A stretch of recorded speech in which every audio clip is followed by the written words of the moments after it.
diaphragmatic release thing. So what we're going to be doing is breathing in. When we breathe in, we're going to release the diaphragm. As you can tell, I just did it without even breathing in, and so it's not required that you actually release diaphragm by breathing in, but I find it very useful to connect those two. And so it's going to be in through the nose, out through the mouth, and these are the basic rules. You breathe in through your nose, out through your mouth. That wants to be reasonably free. If you can do that, if you can't do that, doesn't really not that important, but it is great if you can do that. You breathe, count when you breathe in, count when you breathe out. Try to make that number about the same, and make sure that you practice. Practicing is something I do twice every day. And first thing, last thing, because it means that I'm never more than 12 hours away from the last time that I did it. And so, yeah, so we breathe in. I'm just going to do a couple so you can see.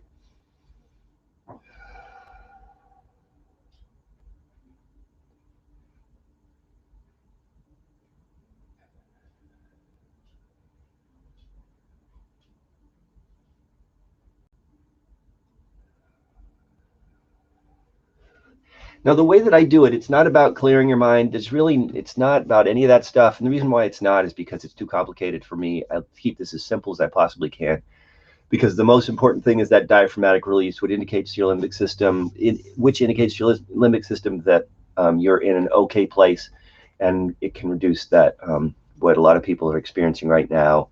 In the context of anxiety, it has nothing to do with anything physiological. Please get a medical checkup if you want to find out what's actually going on with you. However, there are many, many non-medical reasons that can cause stress and anxiety, and this breathwork thing, if it is in fact a non-medical, non-diagnosable condition in the context of physiological stuff, that's a complicated topic in terms of what physiology is, but in terms of a diagnosis of a physiological problem, heart problems or circulatory problems, this is a very useful way to reduce anxiety and stress, because ultimately what it does is it brings us back to the space that we're actually in, and that space around me right now is an okay space. You understand, you might notice that I don't say safe space, because safety for me is kind of an illusion.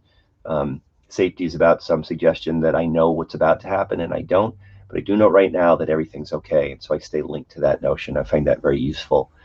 So being in an okay space, which I am 99% of the time, and also which reminds me to actually acknowledge the fact that this land that I'm on is First Nation Wabanaki land, and acknowledge that the land was appropriated from them and their people, and also acknowledge that that I benefit every day from the slave economy, 400 years of blood and sweat and tears that I benefit from on a daily basis.